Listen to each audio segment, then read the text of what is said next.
Hello everyone, welcome to study point JK. तो कैसे हैं आप सब लोग। तो आज ही हमारी सेकंड क्लास है। फर्स्ट क्लास से हमने इंट्रोडक्शन में कवर कर ली थी। तो मेरी आप सबसे रिक्वेस्ट है, आप सबको तो पता ही है हमने ये टाइपिंग क्लासेस स्टार्ट की हैं। तो मेरी आप सबसे रिक्वेस्ट है, पहले आप टाइपिंग क्लासेस की वो इंट्रोडक्शन क्लास देख लें, क्योंकि उसमें बहुत इंपॉर्टेंट क्वेरीज पे बात की थी। तो आज उन क्वेरीज पे बात नहीं होगी, आज क्लास ही स्टार्ट होगी सीधा। तो पहले आप सबको उन चीज़ों का पता होना चाहिए। किसी का एक्सपीरियंस वहाँ पे शेयर है, मेरा खुद का ही है, तो आप प्लीज़ वो देख लें।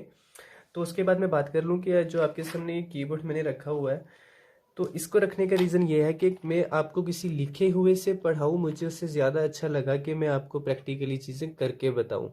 ठीक है, तो इसलिए चीज़ों को यहाँ पे प्रैक्टिकली करके बताऊँगा मैं।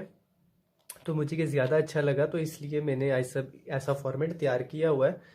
तो स्टार्ट करने से पहले कुछ चीज़ों का आप सबको पता होना चाहिए, क्योंकि वो मेरी मिस्टेक्स थी। तो वो सब मेरी मिस्टेक्स थी, तो मैं आप सबको बताऊंगा वो अवॉइड कैसे करनी है। ओके, तो बात करते हैं सबसे पहले। तो मैं सबसे पहले आपको ये बता दूं कि आपकी जो सीटिंग पोजीशन होगी वो बहुत मैटर करेगी। इसलिए आप एक प्रॉपर वे में बैठ जाओ। सबसे पहले बैठना पड़ेगा आपको, क्योंकि अगर आपको टाइपिंग करनी है तो सबसे पहले आपको एक प्रॉपर सीटिंग पोजीशन ऐसी बनानी पड़ेगी कि हाँ आप टाइपिंग ही कर रहे हो। बॉडी को भी बताना पड़ेगा यस यू आर टाइपिंग। तो आपको एक प्रॉपर वे में बैठना पड़ेगा। सिटिंग पोजीशन कुछ ऐसी होनी चाहिए कि जब भी आप चेयर पे बैठे होंगे, ठीक है, ये अगर ये आपकी चेयर है तो इसके अकॉर्डिंगली ही आपको अब मैनेज करना होगा। आपको अपनी स्पाइन बिल्कुल बेंड नहीं करनी है, आपको अपनी स्पाइन बिल्कुल स्ट्रेट रखनी है। तो लेग्स की पोजीशन इसके अकॉर्डिंग ही रख लेना। ओके, तो ये बहुत मैटर करता है, क्योंकि जब मैं 38+ पहुंच गया था स्पीड में, तो उसके बाद जाके जब यहाँ पे मुझे बैरियर आया, उसके बाद मुझे पता चला ये सब मिस्टेक्स मैं कर रहा हूँ स्टिल, बट ये मुझे यहाँ पे आगे पता चला। और मैं आज आपको फ्रॉम द स्टार्टिंग ही बता रहा हूँ। तो ये आप सबके लिए कितना बेनिफिशियल है, ये आपको 35+ जाके पता चलेगा, क्योंकि बैरियर आपको तो कोई आएगा नहीं, क्योंकि सारी आप मिस्टेक्स को अवॉइड ही कर रहे होंगे। जो कॉमन मिस्टेक्स होती हैं आप सब उनको अवॉइड ही कर रहे होंगे, तो आपकी स्पीड एक्सीड ही करेगी, रुकेगी नहीं। ओके, तो इसलिए आप सबको इन चीज़ों का पता होना चाहिए। एक प्रॉपर वे में आपको बैठना पड़ेगा। दूसरा, नेल्स पे बात करूंगा मैं। आप सबको अपने नेल्स को कट ही करना पड़ेगा। कट इन द सेंस कि आपको छोटे ही रखने पड़ेंगे, कि आपकी जो स्किन होगी वो पहले स्ट्राइक करे, ना कि आपका नेल स्ट्राइक करे। क्योंकि अगर नेल की पे स्ट्राइक करेगा तो की से हमारी फिंगर स्लिप हो सकती है। अगर स्किन स्ट्राइक करेगी तो जो हमारी जिस भी की को हमने स्ट्राइक किया होगा तो वो वहीं पे रहेगी। ओके, तो आपको ये करके ही पता चलेगा। आपको अपने नेल को भी कट करना होगा। तो और मैं बता दूं, ओके, तो मैं आपको थर्ड चीज़, एक और चीज़ इंपॉर्टेंट ये बता दूं कि रिस्ट जो होती है ना, ठीक है, आपको अपनी रिस्ट को भी एक प्रॉपर पोजीशन में लेना पड़ेगा, अदरवाइज ये बहुत बड़ी प्रॉब्लम क्रिएट करता है। ठीक है, मैं आपको बताता हूँ कैसे क्रिएट करेगा प्रॉब्लम। एक्चुअली क्या होता है कि जब हम अपनी रिस्ट को, एक सेकंड में थोड़ा सा एडजस्टमेंट कर लेता हूँ। ओके गाइस, तो पता है क्या होता है, होता ये है कि जब आप अपनी रिस्ट को प्रॉपर एडजस्ट नहीं करोगे, अगर आप अपनी रिस्ट से सपोर्ट ले रहे हो टेबल का या किसी भी चीज़ का, तो आप बहुत गलत कर रहे हो। सपोर्ट आपको नहीं लेनी है, क्योंकि अगर आप सपोर्ट लोगे ना तो आप लिमिट कर दोगे, अपने अपने हाथ को लिमिट कर दोगे कि वो क्या होगा, वो न्यूमेरिक कीज पे नहीं जा सकेगा। अगर जाएगा तो प्रॉपर नहीं जाएगा। ठीक है, अगर आप पीछे के लिए सपोर्ट कर रहे हो तो ऊपर आपको जाने में प्रॉब्लम आएगी। तो RE जैसे आप देख रहे हो कि ये भी प्रेस होने के चांसेस बढ़ जाते हैं, एक्यूरेसी हमारी कम हो जाएगी। ठीक है, पीछे को सपोर्ट लोगे तो ये प्रॉब्लम आएगी। अगर आप आगे को लेते हो, ठीक है, अगर आप बोलोगे कि यार ऐसे सपोर्ट ले लेते हैं तो इसमें क्या है, न्यूमेरिक आराम से है। जब ये आराम से है ना, तो आपको नीचे वाली कीज भी तो प्रेस करनी है ना, क्या उनको नहीं करना है? आपको जब नीचे वाली कीज को प्रेस करना पड़ेगा तो फिर आपको वहां प्रॉब्लम आएगी। आपको ये मेरी यहाँ पे मेरे पेन हो रहा है, ठीक है, क्योंकि मैं रिस्ट में बता रहा हूँ आपको। जब मैंने रिस्ट को ज़्यादा ऊपर करके सपोर्ट ले लिया तो मुझे यहाँ, जब मैं फिंगर पीछे ला रहा हूँ एक्स पे, आप देख लो यहाँ पे मैं अगर एक्स पे फिंगर ला रहा हूँ तो मुझे यहाँ पे प्रॉब्लम हो रही है। ठीक है, कहने का मतलब ये है कि हाथ आपको ना यहाँ पे रख के लो करेगा न्यूमेरिक कीज पे जाने के लिए, ना आगे को रख के कर रहे हुए करेगा। करना आपको यही है कि इसको सपोर्ट ही नहीं लेनी है आपने आपने इसको बिल्कुल फ्लेक्सिबल रखना है कि जहाँ पे मर्जी आप इसको मूव कर सको। आपको न्यूमेरिक पे जाना पड़े, आप न्यूमेरिक के लिए थोड़ी सारी पोजीशन आगे के लिए ले लो, ठीक है, ऐसे ले लो। अगर आपको पीछे जाना है तो थोड़ी सारी पोजीशन आप ऐसे ले लो। तो आपने किसी की सपोर्ट नहीं लेनी है रिस्ट से, ठीक है, किसी टेबल की नहीं, आपने इसको थोड़ा सा ऊपर ही रखना है, ऐसे ऐसे हाथ रखने हैं आपने, सपोर्ट नहीं लेनी है, ऐसे हाथ को रखना है, ठीक है। ये यहाँ पे रिस्ट की ये प्रॉब्लम थी, तो नेल का बता दिया। सिटिंग पोजीशन भी आपने प्रॉपर लेनी है। ओके ओके गाइस, देखा तो आप सबने ये कैसे ये चीज़ें होती हैं, ये हमारी प्रॉब्लम क्रिएट करती रहती हैं, पर हमें पता इसका नहीं चलता है जब तक हमें एक प्रॉपर गाइडेंस नहीं मिलेगी, या जिसने ये प्रॉब्लम फेस की होंगी वो हमें आके अगर नहीं बताएगा। Okay okay. तो और मैं आपको ये बताऊं, हाँ, कीबोर्ड साइज़ भी एक क्वेश्चन थे जो सबको माइंड में रहते हैं। कीबोर्ड साइज़ के, कीबोर्ड साइज़ आप, हाँ, अगर आप लैपटॉप पे प्रैक्टिस कर रहे हो तो प्लीज़ मत करो। आप एक वायरलेस कीबोर्ड भी आपको लाने की ज़रूरत नहीं है। आप एक एज़ यूजुअल कीबोर्ड ले आओ, वायर वाला कीबोर्ड ले आओ जो स्टैंडर्ड साइज़ का हो, क्योंकि वायरलेस में मैं देख रहा हूँ कि प्रॉपर कीज़ अकॉर्डिंगली उसको स्टैंडर्ड साइज़ में नहीं रख रहे वो थोड़ा सारा कीज़ को अप एंड डाउन और थोड़ा सारा कुछ ऐसा स्टाइलिश सा करके उसको, वो हमारी टाइपिंग को नहीं उसमें यूज़फुल नहीं हो सकता हमें इतना।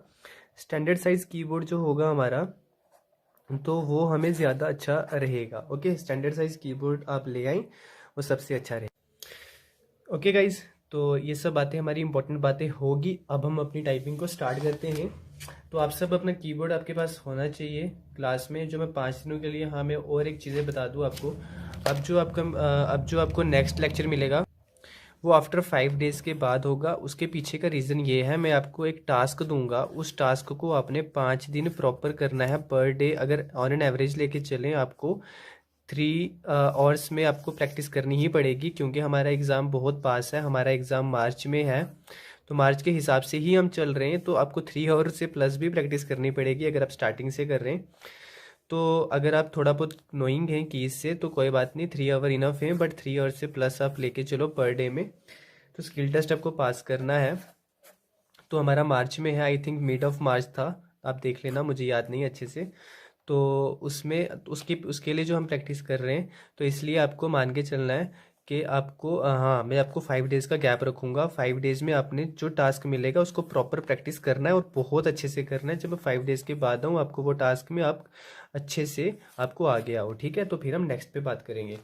तो ये मैं कोई मेरी इंस्ट्रक्शंस नहीं है, ये आपको जो जिसको भी मैं फॉलो कर रहा हूँ उसमें ऐसा ही पैटर्न है। उसमें 5 दिन का गैप ही होता है, 5 दिन प्रैक्टिस के लिए ही होते हैं, तो मैं वही दे रहा हूँ, मैं खुद से आपको कुछ नहीं कर रहा हूँ। ओके, तो सबसे पहले स्टार्ट करते हैं आज। तो आपको सबसे पहले अपना लेफ्ट हैंड और राइट हैंड की पोजीशंस को देखना होगा। रिस्ट का मैंने बताया था आपको सपोर्ट नहीं लेनी है। तो लेफ्ट हैंड से मैं बताऊंगा आपको, लेफ्ट हैंड से बताऊंगा, जो ए है आपका, लिटिल फिंगर आपकी ए पे रहेगी, ठीक है। तो आपका ये जो यहाँ पे कौन सी फिंगर है, लिटिल आ गई आपकी ए पे, रिंग फिंगर आपकी आ गई कहाँ पे, एस पे, मिडल फिंगर आ गई आपकी डी पे और इंडेक्स फिंगर आ गई आपकी एफ पे। ऐसी पोजीशन ले लेनी है, A S D F. Okay, index finger को एफ पे रखना है, ठीक है। ये पोजीशन ले ली, अपने आप को दिख रहा है ऐसे, मैं थोड़ा सा ऐसे कर देता हूँ, ठीक है। फिर राइट हैंड पे आपको आके जो आपकी इंडेक्स फिंगर जे पे आ जाएगी, मिडल फिंगर आपकी के पे आ जाएगी, आपकी रिंग फिंगर एल पे आ जाएगी राइट हैंड की। तो जो आपका सेमी कॉलन होगा वो आपका राइट हैंड का लिटिल फिंगर पे आ जाएगा। ओके, तो स्पेस बार आपका राइट थंब से ही प्रेस होना चाहिए, राइट से। ओके, तो ये जो मैं और आपको ये बता दूं, ये सारी होती है हमारी होम रो। ओके, ये सारी हमारी होम रो होती है, क्योंकि यहाँ पे रह के ही, इसको होम मान के ही अपना हम बाकी की कीज़ को प्रेस करते हैं। अगर हम 7 पे भी जाएंगे, हमें बाद में बैक टू, हमें ओरिजिनल पोजीशन हमें यही लेनी पड़ेगी। ओके, तो ये हमारी, ये सबसे पहले मैंने आपको बता दिया, ए एस टी एफ जे के एल और सेमी कॉलन, ठीक है। ये पोजीशन लेनी है आपने। फिर आपका जो जी है वो आपने लेफ्ट हैंड की इंडेक्स फिंगर से प्रेस करना है। रीज़न ये होता है कि जी जो है हमारी इस इंडेक्स फिंगर के पास होता है, अगर हम इससे करेंगे ये बहुत दूर हो जाता है।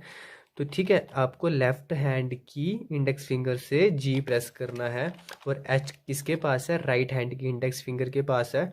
तो एच आपकी राइट हैंड की इंडेक्स फिंगर से ही प्रेस होना चाहिए। तो आज हमने होम रो ही प्रैक्टिस करनी है। लास्ट पे आपको वीडियो की एक टास्क मिलेगा, उसको अपने 5 डेज़ कंटिन्यू प्रैक्टिस करनी है। मैंने समझा दिया आपको कैसे करना है। तो 5 डेज़ के बाद ही अब आपको नया टास्क मिलेगा, फिर फर्दर 5 डेज़ के लिए होगा। ऐसे हमने ये सारी कीज़ को टच करना है, फिर अपर पे जाना है, शिफ्ट पे आना है, ठीक है। तो आज जो आपको करना है, आपको होम रो की ASTF, JKL और सेमीकोलन को प्रैक्टिस करना है, इंक्लूडिंग G और H, ठीक है। तो जो आपको टास्क मिलेगा आपको बस उसको कंटिन्यू प्रैक्टिस करते रहना है, ASTF, JKL और सेमीकोलन, ओके। तो G और H को भी इंक्लूड करके। तो आज की वीडियो में इतना ही था। 5 डेज़ का गैप रख रहा हूँ, टास्क दूंगा उसको अपने प्रैक्टिस करना है 5 डेज़ के लिए। मेरी इंस्ट्रक्शंस नहीं है, मैंने भी फॉलो कर रहा हूँ, एक पैटर्न से फॉलो कर रहा हूँ। तो 1 मंथ या कुछ टाइम के बाद आपको दिखेगा 4 वीडियोस में सारा कीबोर्ड आपका टच हो जाएगा, ओके। तो इसमें इतना ही था। तो ओके गाइज, तो अब हम आपको वो टास्क बता देते हैं। ओके गाइज, तो ये टास्क है जो अब आप देख रहे हो स्क्रीन पे। आपको ये 5 दिनों के लिए प्रैक्टिस करना है। यहाँ पे ऊपर लिखा भी हुआ है 5 दिनों तक का टास्क है। हाँ, यहाँ पे लिखा हुआ है कि 1 घंटा रोज़, पर 1 घंटा आप नहीं कर सकते क्योंकि हमारा टेस्ट मार्च में है, हमें 3 घंटे पर डे करना ही पड़ेगा। 1 घंटा बहुत कम हो जाएगा 24 आवर्स में। तो आपको ये 5 दिनों तक करना है।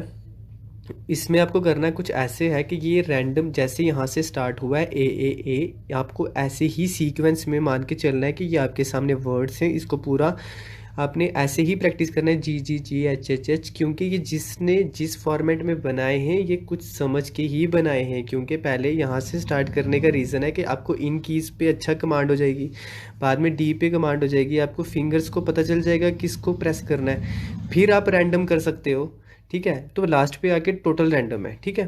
तो ये बहुत अकॉर्डिंगली बनाया हुआ होता है, इसको ऐसे मत समझना कि ये ऐसे लिखा हुआ है। तो ये बहुत अच्छे तरह से फॉर्मेट में ये जो भी टाइपिंग करना चाहते हैं उनको कंसिडर करके ही बनाया जाता है। तो आपको ये 5 दिनों के लिए प्रैक्टिस करना है। 5 दिनों के बाद आपको, हाँ मैंने बताया ना कि यहाँ से स्टार्ट करना है पूरा, यहाँ से, कहाँ से, यहाँ से स्टार्ट करना है यहाँ तक, फिर करते रहना है। 5 डेज़ तक आपने प्रॉपर प्रैक्टिस करते रहना है, ओके। तो आप इसका स्क्रीनशॉट ले लो, जैसे भी करते हो आप इसको ले लो। तो आपकी होम रोज़ की जो है, होम रो कीज़, ये आपकी 5 डेज़ के बाद आपको एक आउटपुट दिखेगा। उसके बाद हम एक किसी नए पे बात करेंगे, नई कीज़ पे बात करेंगे। तो 4 से 5 वीडियोज़ लगेंगी, तो हमारा सारा कीबोर्ड कंप्लीट हो जाएगा। Okay, bye, thank you.